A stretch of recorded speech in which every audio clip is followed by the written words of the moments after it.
जय विवेकानन्दसूरये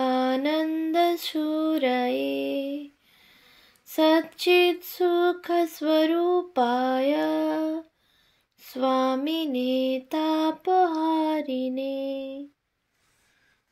পূজনীয় স্বামী অবজুজানন্দজির লেখা স্বামীজির পদপ্রান্তে গ্রন্থ থেকে পাঠ, পৃষ্ঠা সংখ্যা 114। স্বামী বিরজানন্দ। 1905 খ্রিস্টাব্দের শেষে আমেরিকার প্রচার কার্যে স্বামী ত্রিগুণাতীতানন্দজিকে সাহায্য করিবার জন্য বিরজানন্দী সান ফ্রান্সিসকো যাওয়ার প্রস্তাব হয়। রাজা মহারাজ ও শরৎ মহারাজ বিরজানন্দকে আমেরিকায় পাঠাইতে বারবার চেষ্টা করিতেছেন। বিরজানন্দের নানা অজুর আপত্তির কোনোটাই বুঝিয়ার টেকে না। যাহা হোক, শেষ পর্যন্ত কিন্তু তাহাকে আমেরিকায় পাঠানো গেল না। বিরজানন্দ শ্রী শ্রী মায়ের দর্শন আকাঙ্ক্ষায় এই কালে আরও একবার জয়রামবাটি গিয়াছিলেন। মাতা ঠাকুরানীর সহিত কথা প্রসঙ্গে একদিন যখন তিনি একটু আক্ষেপের সুরে বলিতেছেন, মা, সাধন ভজন তো কিছুই হলো না, কিছুই উপলব্ধি হলো না, ঠাকুরের দর্শন পেলুম না, কি হবে? মা অমনি সাতিশয় তাৎপর্যপূর্ণ একটি উত্তর দিয়া সন্তানের চিত্তকে আনন্দ ও উৎসাহে ভরিয়া দিয়াছিলেন। মা বলিয়াছিলেন, বাবা, আর কত সাধন ভজন করবে? ঠাকুরের দর্শন তো পেয়েছ। তাহার এইবারকার মাতৃসকাশে অবস্থানকালে আরও একটি বিশেষ স্মরণীয় ঘটনা এই যে, আধ্যাত্মজীবন যাপনেচ্ছু উপযুক্ত প্রার্থীকে পাত্র ভেদে দীক্ষা দেবার মন্ত্র ও সাধন পদ্ধতি শ্রী শ্রী মা তাহাকে বিস্তৃতভাবে নির্দেশ করিয়াছিলেন। ভবিষ্যতে গুরুরূপী যে বিরাট মহীরুহ অগণিত তাপিতকে শান্তি প্রদান করিবে, স্বয়ং জগদম্বাই উহার অঙ্কুরকে এই কালে উন্মিষিত করিয়া দিলেন। ইহার পর তিনি কিছুকাল পূজনীয় হরি মহারাজের পবিত্র সঙ্গলাভ এবং তপস্যার জন্য কনখলে ছিলেন। একান্ত অনুরাগ ও তদ্গত চিত্তে পুনরায় তপস্যায় রত হইলেন। কনখল সেবাশ্রমের ঠাকুর ঘরে নিভৃতে জপ ধ্যানাদিতে তিনি ডুবিয়া যাইতে লাগিলেন। মাধকরী ভিক্ষায় দেহযাত্রা নির্বাহ হইত। হরি মহারাজের অগ্নিস্পর্শে বিরজানন্দের বৈরাগ্য উত্তরোত্তর সন্দীপিত হইয়া প্রাণ মনকে আলোকিত করিতে থাকিল। কিন্তু আকস্মিক একটি সংবাদ তাহার সংকল্পকে আর একবার বিঘ্নিত করিল। নিরবচ্ছিন্ন নিরুদ্বেগ তপস্যায় সহসা ছেদ পড়িল। গুরুভ্রাতা স্বামী স্বরূপানন্দ নৈনিতালে হঠাৎ দেহত্যাগ করিলে তাহার স্থলে অদ্বৈত আশ্রমের কর্মভার লইয়া তাহাকে পুনরায় মায়াবতীতে চলিয়া যাইতে হইল। 1906 হইতে 1913 খ্রিস্টাব্দ পর্যন্ত বিরজানন্দ মায়াবতী অদ্বৈত আশ্রমের অধ্যক্ষ ছিলেন। অদ্বৈত আশ্রমের পক্ষে ইহা যথার্থই একটি স্মরণীয় পর্যায়। মায়াবতী আশ্রমে সেই অর্থ সংকটময় দুর্দিনে বিরজানন্দের ন্যায় মিতব্যয়ী, পরিচালন কুশল, ধৈর্যবান, সহিষ্ণু অধ্যক্ষের নেতৃত্ব বড়ই প্রয়োজন ছিল। তাহার সুদক্ষ পরিচালনায় আশ্রম ক্রমশ স্বাবলম্বী হইয়া দাঁড়াইল এবং প্রবুদ্ধ ভারত এর প্রচারও যথেষ্ট বৃদ্ধি পাইল। স্বরূপানন্দ প্রকল্পিত স্বামীজির সমগ্র গ্রন্থাবলীর 5 খণ্ড সংকলন ও প্রকাশের সুকঠিন দায়িত্বও তিনি স্বয়ং গ্রহণ করেন। উক্ত গ্রন্থাবলী complete works of Swami Vivekananda ব্যতীত স্বামীজির সুবৃহৎ ইংরাজি জীবনী life of Swami Vivekananda by his eastern and western disciples 4 খণ্ডের সম্পাদনা ও মুদ্রণ স্বামী বিরজানন্দের আর এক মহৎ কীর্তি। সকাল হইতে আরম্ভ করিয়া রাত্রি পর্যন্ত কি কঠোর পরিশ্রমই তাহাকে তখন করিতে হইয়াছিল।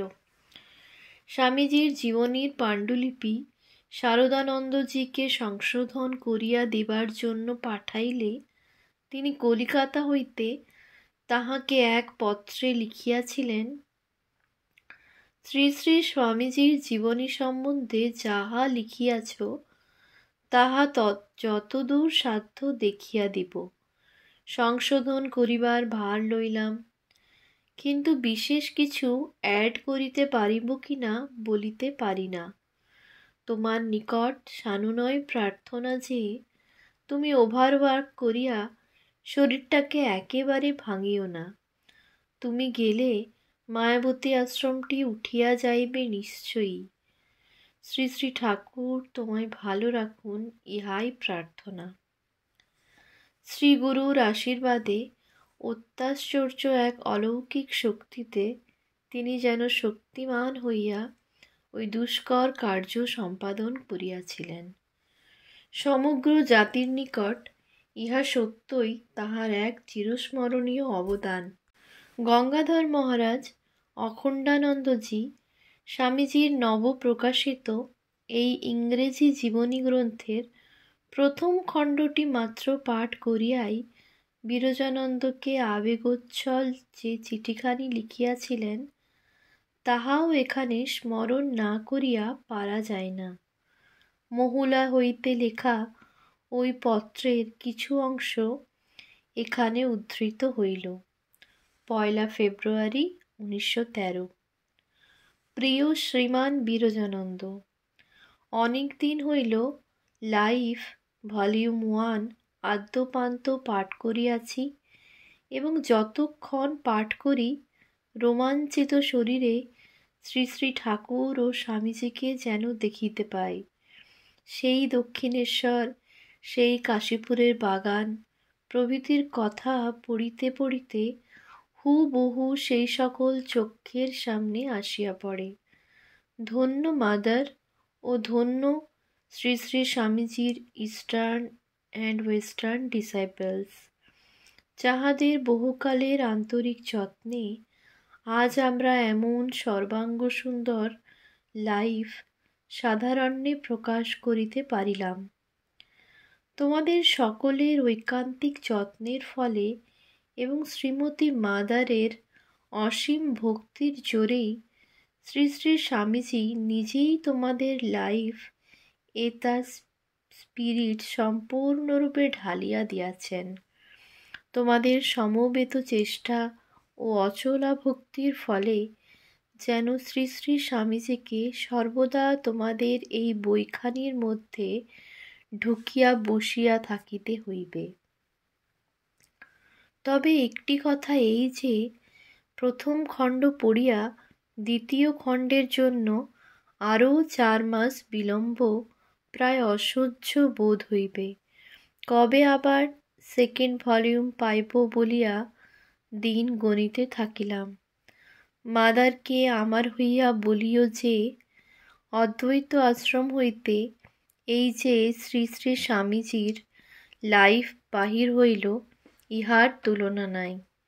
কেবলমাত্র এই একটি কাজের জন্যই অদ্বৈত আশ্রমের গৌরব অক্ষুণ্ণ ও চিরোজ্জ্বল হইয়া থাকিল। দ্বিতীয় ভলিউম বাহির হইবা মাত্রই যেন আমাকে মনে থাকে, আর তাহা কি নাগাদেই বা বাহির হইবে তাহাও লিখিয়া জানাইবে।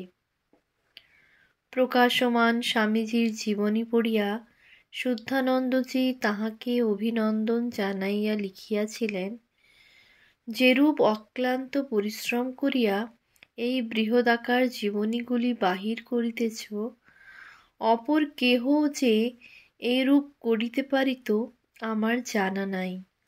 স্বামীজির ভাবধারা প্রচারের ফলে দেশে বিদেশে আজ যে এত আলোড়ন, উহার মূলে যে নিভৃত অতন্দ্র সাধনার ইতিহাস রহিয়াছে, তাহা হয়তো এখনও অনেকেরই জানা নাই।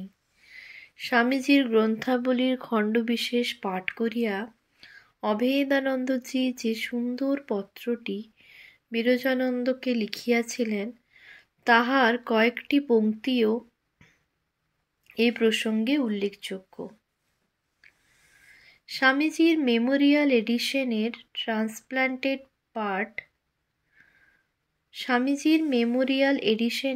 ট্রান্সলেটেড পার্ট অতীব সুন্দর হইতেছে। ইস্ট অ্যান্ড ওয়েস্ট যতদূর দেখিয়াছি, বিয়ন্ড ক্রিটিসিজম। তাহার অমূল্য জ্ঞানরত্ন জগৎকে বিলাইয়া বাস্তবিকই জগৎকে ধনী করিতেছ, সে বিষয়ে সন্দেহ মাত্র নাই। এ একটা মস্ত কাজ হচ্ছে, লেকচার ফেকচারের চেয়ে অনেক উচ্চতর কাজ। It was reserved for you, a sannyasin with infinite patience and calmness as well as unflinching zeal. ইতোমধ্যে 1906 খ্রিস্টাব্দের 26শে সেপ্টেম্বর হইতে বিরজানন্দ রামকৃষ্ণ মঠের অন্যতম ট্রাস্টি এবং রামকৃষ্ণ মিশনের গভর্নিং বডির সদস্য নির্বাচিত হইয়াছেন। মায়াবতীর অধ্যক্ষ পদ হইতে অবসর লইয়া পুনরায় সাধন ভজনে ডুবিয়া যাইতে মন ব্যাকুল হইয়া উঠিল। মাদার সেভিয়ারের সহায়তায় হিমালয়ে নিভৃত একটি অরণ্য অঞ্চলে উক্ত উদ্দেশ্যে যে ছোট আশ্রমটির প্রতিষ্ঠা তিনি করিয়াছিলেন, উহাই তাহার সাধন জীবনের বহুল স্মৃতিপুত শ্যামলাতাল বিবেকানন্দ আশ্রম। পাহাড়িদের নিকট এই অঞ্চলের নাম ছিল শ্যালা। নির্জন এই পার্বত্য বনভূমির পরিবেষ্টনী সত্যই মনকে অন্তর্মুখ করিয়া তোলে। পর্বতের ঢালে ক্রমান্বয়ে 3টি হ্রদ বা তাল, একদিকে অত্যুচ্চ চিরতুষারাবৃত নগাধীশ, আবার অপরদিকে 5000 ফুট নিচে সবুজ সমতল, শ্যালাকে শ্যামলায় রূপান্তরিত করিয়া এবং উহার সহিত শ্যামল প্রতিচ্ছবিময় তালকে সংযুক্ত করিয়া বিরজানন্দ এই বনাঞ্চলের নূতন নামকরণ করিয়াছেন শ্যামলাতাল।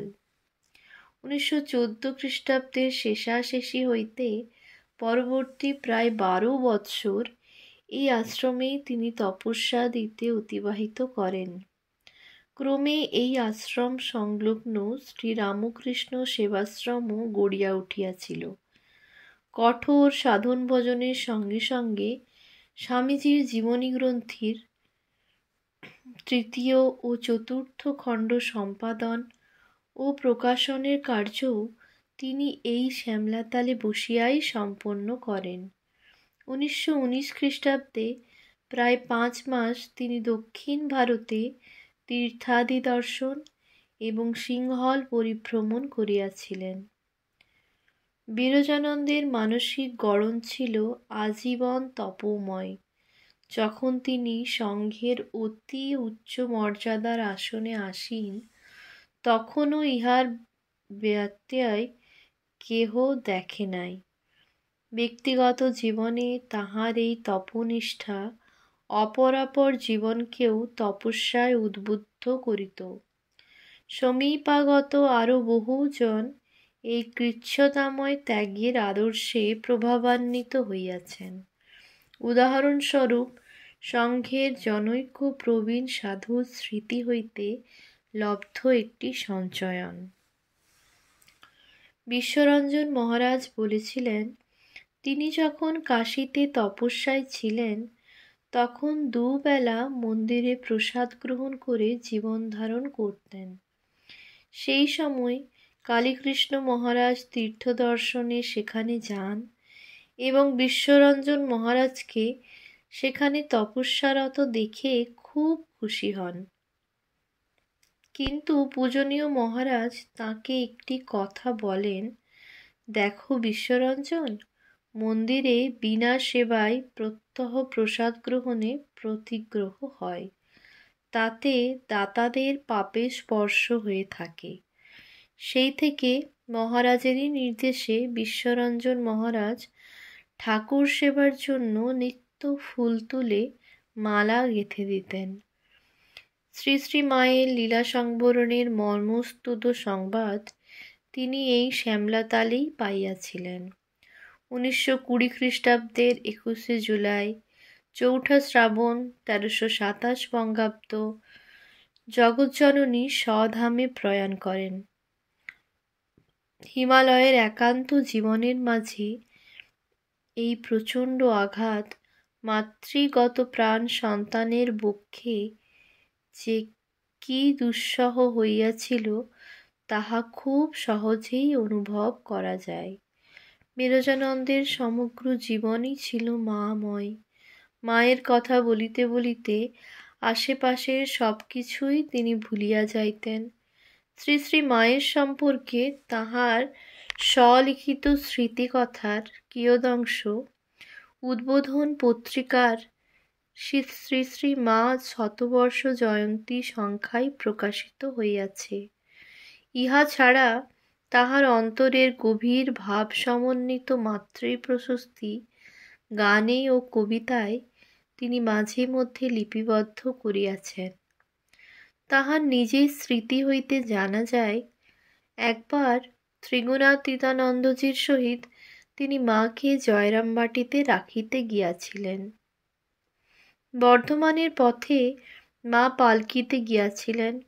গরুর গাড়িতে গেলে মায়ের তত্ত্বাবধান ঠিক ঠিক হইবে না, এই আশঙ্কায় বর্ধমান হইতে জয়রামবাটি পর্যন্ত দীর্ঘ গ্রাম্য পথ মায়ের পালকির আগে আগে দৌড়িয়া দৌড়িয়া চলিয়াছিলেন। কোনো চটিতে মায়ের পৌঁছিবার অনেক আগেই তাহারা পৌঁছিয়া গিয়া মায়ের জন্য সব বন্দোবস্ত করিয়া রাখিতেন। তখন বালক বয়স, সবে মাত্র বাড়ি হইতে আসিয়াছেন। একটি চটিতে মা পূজাদির পরে শ্রী শ্রী ঠাকুরের অন্নভোগ নিবেদন করিবেন। বালক কালীকৃষ্ণ ভাবিতেছেন, কায়স্থ দেহে ঠাকুরের জন্য রন্ধিত অন্ন স্পর্শ করা উচিত হইবে কি না। মা তাহার প্রিয় সন্তানকে অভয় দিয়া বলিয়াছিলেন, হাঁ, তুমি আনো, তাতে কিছু দোষ হবে না। মায়ের সম্পর্কে এমন কত স্মৃতি তাহার হৃদয়ের মণিকোঠায় রক্ষিত ছিল। মায়ের অহেতুকী স্নেহ ভালোবাসার প্রসঙ্গে বিরজানন্দ আবেগ বিজড়িত ভাষায় তাই লিখিয়াছিলেন, কি অহেতুকী কৃপা, অহেতুকী ভালোবাসা, যে না পাইয়াছে, যে মাকে না দেখিয়াছে, সে বুঝিতে পারিবে না।